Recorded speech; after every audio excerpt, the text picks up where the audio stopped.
మన ప్రభువైన యేసుక్రీస్తు పరిశుద్ధ నామములో ఈ పాడ్కాస్ట్ ద్వారా వాక్యం వింటున్న ప్రతి వారికి నా హృదయపూర్వకమైనటువంటి వందనాలు. దేవుడు మిమ్మల్ని దీవించునుగాక. ఈ లోకంలో ఉన్నటువంటి ప్రతి మనిషి, ప్రతి నరుడు కూడా కోరుకునేది ఏదనగా హెచ్చింపబడాలి అని. హెచ్చింపు అనేటువంటి మాట ప్రతి వారికి ఎంతో ఇంపైనది. ఘనత అనేది అందరూ కోరుకునేది. తాము హెచ్చించబడాలనేటువంటి ఆశ ప్రతి వానికి స్వతహాగా ఉన్నటువంటి కోరికయే. అయితే ఈ హెచ్చింపు అనేది భౌతిక పరమైనది గాను, ఇతరులను అణగదొక్కుతూ ఎదిగేది గాను కాదు. ఈ హెచ్చింపు అనేది పరిశుద్ధమైనటువంటి హెచ్చింపు, దైవ చిత్తానుసారమైనటువంటి హెచ్చింపు.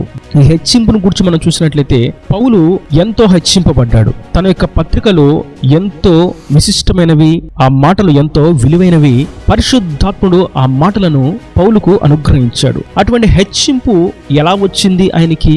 అది ధనము చేత రాలేదు, అది పేరు చేత రాలేదు, తన నామ ఘనతను బట్టి రాలేదు, గాని అది పరిశుద్ధమైనటువంటి హెచ్చింపు, ఆత్మ సంబంధమైనటువంటి హెచ్చింపు. పౌలు దగ్గర ఆస్తి లేదు, పౌలు దగ్గర ఆరోగ్యం లేదు, పౌలు దగ్గర జనబలం లేదు, పౌలు దగ్గర దేహబలము లేదు. కానీ దేవుడు పౌలును హెచ్చించాడు. తన ఆత్మ జ్ఞానము చేత, ఆత్మ సంబంధమైనటువంటి హెచ్చింపుతో దేవుడు పౌలును ఘనపరిచాడు. అయితే నేటి దినాన హెచ్చింపబడడానికి మనం కలిగి ఉండవలసినటువంటి కొన్ని ప్రాముఖ్యమైనటువంటి నియమాలను మనం చూసినట్లయితే కొన్ని ఆశ్చర్యమైనటువంటి, ప్రాముఖ్యమైనటువంటి, కీలకమైనటువంటి మాటలను మనం పరిశుద్ధ లేఖనాల్లో గమనించగలుగుతాం. అదేదనగా కీర్తనల గ్రంథం 75వ కీర్తన 10వ చరణం. భక్తిహీనుల కొమ్ములన్నిటినీ నేను విరుగగొట్టెదను, నీతిమంతుల కొమ్ములో హెచ్చింపబడను. ఇక్కడ మనం చూస్తున్నాం, మనం హెచ్చింపబడాలి అని కోరుకున్నట్లయితే మొట్టమొదటిగా మనకు ఉండవలసినటువంటి లక్షణం నీతిమత్వము. మనము నీతిమంతులుగా నిలబడినప్పుడే, నీతిమంతులుగా మనం తీర్చిదిద్దబడినప్పుడే, నీతిమంతులుగా మనం మార్చబడినప్పుడు మాత్రమే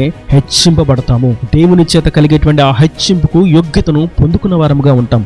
ఒకవేళ మనం నీతిని ప్రక్కన పెట్టినట్లయితే మనం హెచ్చింపబడుట అనేది దుర్లభము. ఒకవేళ భౌతికంగా ఈ లోకంలో కలిగేటువంటి హెచ్చింపు రావచ్చు, కానీ అది పరిశుద్ధమైనటువంటి, ఆత్మీయమైనటువంటి హెచ్చింపు కాదు. దేవుని చేత కలిగేటువంటి హెచ్చింపు కానే కాదు. అయితే మనం నీతిమంతులుగా మార్చబడాలి, అప్పుడు మాత్రమే హెచ్చింపబడతాం. నీతిమంతులుగా మార్చబడుట అనగా ఆయన రక్తంలో కడుగుబడుట. ఆయనను నోటితో ఒప్పుకొని హృదయమందు విశ్వసించినట్లయితే ఉచితంగా ఆయన మనలను నీతిమంతులుగా మారుస్తాడని వాక్యం సెలవిస్తుండగా, ఆయన శిలువ త్యాగమును మనము చూచిన వారముగా, ఆయన మరణ పునరుద్ధానమును మనం విశ్వసించిన వారంగా, మన నేత్రాలు వెలిగించబడిన వారంగా ఆయన సన్నిధికి మనము చేరినట్లయితే, ఆయన రక్తంలో కడుగుబడి రక్షణ వస్త్రమును ధరించుకున్నట్లయితే మనం నీతిమంతులుగా మార్చబడతాము. మనం హెచ్చింపబడడానికి కావలసినటువంటి మొట్టమొదటి గుణలక్షణము నీతిమంతులుగా మార్చబడట. మరియు రెండవ విషయాన్ని మనం గమనిస్తాం. పేతురు రాసినటువంటి మొదటి పత్రిక 5వ అధ్యాయము 6వ వచనం. దేవుడు తగిన సమయమందు మిమ్మును హెచ్చించినట్లు ఆయన బలిష్టమైన చేతి క్రింద దీనమనస్కులయుండుడి.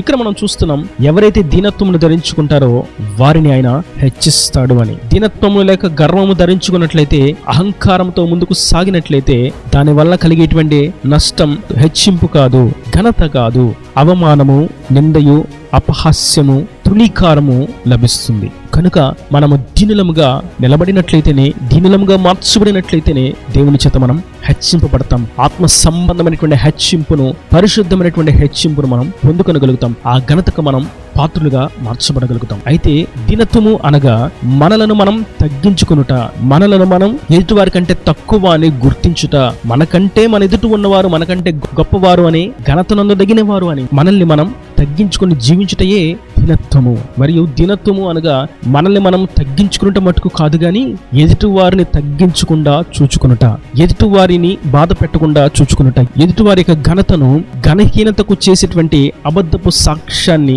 పలుకకుండా చూచుకునుట.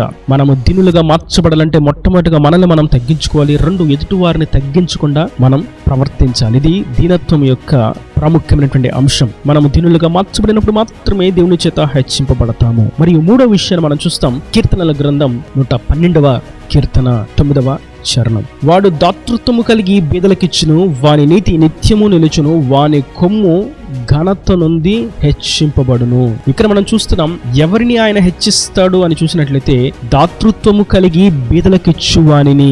ఎవరైతే వారి సొంత కార్యములు మాత్రమే కాక ఎదుటి వారి యొక్క కార్యములో చూస్తారో, ఎవరైతే వారికి కావలసిన అక్కర్లు తీర్చబడటం మట్టుకే కాక ఎదుటి వారి యొక్క అక్కర్లను గురించి యోచిస్తారో, ఎవరైతే వారి కోసమే కాక ఇతరులకు కూడా సహాయం చేస్తారో, చేయందిస్తారో, దాతృత్వము కలిగి ఉంటారో, చెయ్యి చాచి గుప్పిలి విప్పే స్థితిలో ఉంటారో ఆ స్థాయిలో ఉన్నవారిని, ఆ స్థితిలో ఉన్నవారిని ఆయన హెచ్చిస్తాడు. ఇక్కడ మనం చూస్తాం, దాతృత్వము కలిగి బేదలకిచ్చుట అనేటువంటి అంశాన్ని చూసినట్లయితే వారు ఐశ్వర్యవంతులు, ధనవంతులు కాబట్టే బేదలకిచ్చుచున్నారు అని మనకు అర్థమవుతుంది. వారు హెచ్చింపబడి ఉన్నారు కాబట్టే బేదలకు ఇచ్చే స్థాయిలో వారు నిలబడ్డారు అని. అయితే ఇక్కడ మనం గుర్తించినట్లయితే దాతృత్వము కలిగి బేదలకిచ్చుట అనేది ఇది దేవుని దృష్టిలో ఒక అపారమైనటువంటి హెచ్చింపు. ఇది ఆత్మ సంబంధమైనటువంటి హెచ్చింపు. ఎవరైతే స్వార్థ అందని, ఎవరైతే వాక్యాన్ని ఎరుగని, ఎవరైతే దేవుని ఆరాధించుట తెలియని, ఎవరైతే ఉపదేశం యొక్క సారమును గుర్తించిన వారు ఉంటారో వారికి దాతృత్వము కలిగి సమయాన్ని వెచ్చించి వాక్యమును తేటగా సువార్త రూపంలో వివరించి సాక్ష్యాన్ని పంచుకుంటూ దేవుని యొక్క గుణలక్షణములను, దైవత్వమును బోధిస్తూ నిలబడతారో వారిని ఆయన హెచ్చిస్తాడు. ఇది దేవుని ద్వారా కలిగేటువంటి పరిశుద్ధమైనటువంటి హెచ్చింపు, ఆత్మ సంబంధమైనటువంటి హెచ్చింపు. ఈ హెచ్చింపు భౌతికంగా మాత్రమే కాదు గాని ఇది ఆత్మ సంబంధంగా జరిగేటువంటి క్రియ. అట్టి క్రియలు చేయు వారిని ఆయన హెచ్చిస్తాడు. కాబట్టి మనం హెచ్చింపబడాలని కోరుకున్నట్లయితే మనం నీతిమంతులుగా మార్చబడాలి, దీనులముగా నిలిచి ఉండాలి, దాతృత్వము కలిగి బేదలకు ఇవ్వాలి. అది భౌతికంగాను ఆత్మీయంగాను సహాయ రూపంలోనూ సువార్త రూపంలోనూ మనం అందించాలి. అప్పుడు ఆయన హెచ్చిస్తాడు. అయితే కొందరు ఈ విధంగా అనుకుంటారు. మత్తయి సువార్త 23వ అధ్యాయము 12వ వచనంలో ఒక విషయాన్ని చూస్తాం. తనను తాను హెచ్చించుకునేవాడు తగ్గింపబడును, ఎవరైతే తమను తాము తగ్గించుకుంటారో వారిని ఆయన హెచ్చిస్తాడు అని. అవును, కొందరు వారిదైనటువంటి శైలిలో తమను తాము హెచ్చించుకోవాలని ప్రయత్నం చేస్తారు. వారి జ్ఞానాన్ని నిరూపించుకోవాలని, వారి గొప్పతనాన్ని ప్రదర్శించాలని, వారి పేరు ప్రఖ్యాతులను తెలియచేసుకోవాలని, వారిలో ఉన్నటువంటి సామర్థ్యతను తెలియచేయాలని వారిదైనటువంటి శైలిలో వారి సొంత ఆలోచనలతో ముందుకెళ్తూ ఉంటారు. వాక్యం అట్టి వారికి సెలవిస్తున్నది, మిమ్మల్ని మీరు హెచ్చించుకుంటూ ఉన్నట్లయితే మీరు తగ్గించబడతారు. హెచ్చింపు అనేది నా ద్వారా జరగవలసినటువంటి క్రియ. నేనే ఒకని తగ్గించువాడను, ఒకని హెచ్చించువాడను. ఎవరైతే నీతిమంతులుగా మార్చబడతారో, ఎవరైతే దీనులుగా నిలిచి ఉంటారో, ఎవరైతే దాతృత్వము కలిగి ఇతరులకు చేయందిస్తారో అట్టి వారిని నేను హెచ్చిస్తాను. అయితే ఇవి కాక తమను తామును సొంతగా గొప్ప చేసుకోవాలని, హెచ్చింపబడాలని ప్రయత్నం చేస్తే వారు తగ్గింపబడతారు. అపవాది చేసింది అదే. మనం ఈ విషయాన్ని యెషయా గ్రంథం 14వ అధ్యాయంలో చూస్తాం. వాడు అనుకుంటాడు, నేను ఆకాశంలోకి ఎక్కిపోయేదను, దేవుని నక్షత్రములకు పైగా నా సింహాసనము హెచ్చింతును, ఉత్తర దిక్కునున్న సభాపర్వతముల మీద కూర్చుందును, మేఘ మండలముల మీదకి ఎక్కుదును, మహోన్నతునితో నన్ను సమానునిగా చేసుకుందునని వాడు మనస్సులో అనుకున్నాడు. ఆ క్షణమున వాడు పాతాళములో, నరకములో ఒక మూలకు త్రోయబడ్డాడు. తనంతట తాను హెచ్చించుకుందామని అనుకున్నాడు. అప్పటికే దేవుడు ఎంతో లూసిఫర్ను హెచ్చించాడు. అందరి దూతల కంటే వాడి సింహాసనాన్ని ఎత్తుగా ఉంచాడు. వాడికి ఎంతో జ్ఞానాన్ని ఇచ్చాడు, వాడికి ఎంతో సౌందర్యాన్ని ఇచ్చాడు, వాడికి ఎంతో మహిమని ఇచ్చాడు. వీటిని బట్టి వాడు సంతోషించక, తృప్తి చెందక సర్వోన్నతునితో అనగా దేవునితో సమానునిగా చేసుకుందామని, ఆయన కంటే ఎత్తుగా తన సింహాసనాన్ని వేసుకుందామని వాడు తనంతట తాను హెచ్చింపబడదామని ప్రయత్నం చేశాడు. ఆ క్షణంలోనే వాడు పాతాళములో, నరకములో ఒక మూలకు త్రోయబడ్డాడు. నరకములో కూడా వాడికి స్థానం లేదు. నువ్వు ఒక మూలన నరకములో కాల్చబడాలని వాడు నరకములో కూడా స్థానం లేనివాడుగా, ఎక్కడా కూడా నిలువ నీడ లేనివాడుగా ఒక మూలకు త్రోయబడ్డాడు. కనుక నేటి వాక్యం వింటున్నటువంటి నా ప్రియ సహోదరులారా, మనం హెచ్చించబడాలని కోరుకున్నట్లయితే ఆ హెచ్చింపు ఆయన చేత కలిగేటువంటి క్రియ మాత్రమే. మనంతటా మనము కోరుకుంటే అది తగ్గించబడేటువంటి అనుభవంలోకి తీసుకుని వెళ్తుంది, మరియు ఆయన నుండి దూరము చేసేటువంటి క్రియను చేయనట్లుగా చేసి నరకంలోకి వేయబడినట్లుగా చేస్తుంది. కనుక మనంతట మనం హెచ్చింపును కోరుకొనక, మనంతట మనం ఘనతను పొందుకోవడానికి ప్రయత్నము చేయక దేవుని చేత హెచ్చింపబడాలని కోరుకుందాం.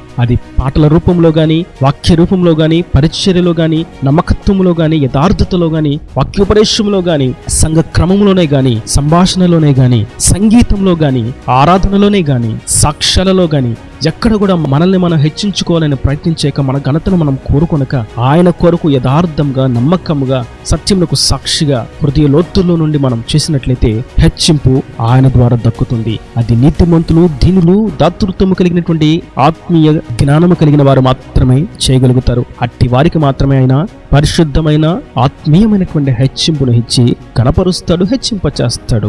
అదే మాటల ప్రతి వారి హృదయాన్ని కట్టి ఫలింపు చేయను గాక. ఆమేన్. God bless you. తలలు వంచి కన్నులు మూసిన చేసినట్లయితే మీ కొరకు చిన్న ప్రార్థన. ప్రేమ స్వరూపీకరణ కటాక్షం గల తండ్రి, నా ప్రభు వాక్యాన్ని ప్రతి వారిని మీరు నిండాలుగా దీవించండి, ఆశీర్వదించండి. హెచ్చించబడాలని కోరుకునే వారికి మీరు తెలియజేసినటువంటి ఒక ప్రాముఖ్యమైనటువంటి విషయాలను బట్టి నీకు స్తోత్రం. ఈ వాక్యాన్ని ప్రతి వారు నీతిమంతులుగాను, దీనులుగాను, దాతృత్వం కలిగినటువంటి హృదయం కలిగిన వారు ఉన్నట్లుగా మీరు కృప దయచేసి వారిని హెచ్చింపచేయండి. తమను తాము తగ్గించుకున్నట్లుగా సహాయం అనుగ్రహించి వారిని హెచ్చింపచేయండి. ఇక్కడ వారి ప్రతి అవసరతను అక్కర్ను నీ మహిమలో తీర్చి మీరు అక్కడ రాజ్యాన్ని సిద్ధపరచమని యేసు పరిశుద్ధ నామమున ప్రార్థించి వేడుకుంటున్నాను తండ్రి. ఆమేన్, ఆమేన్.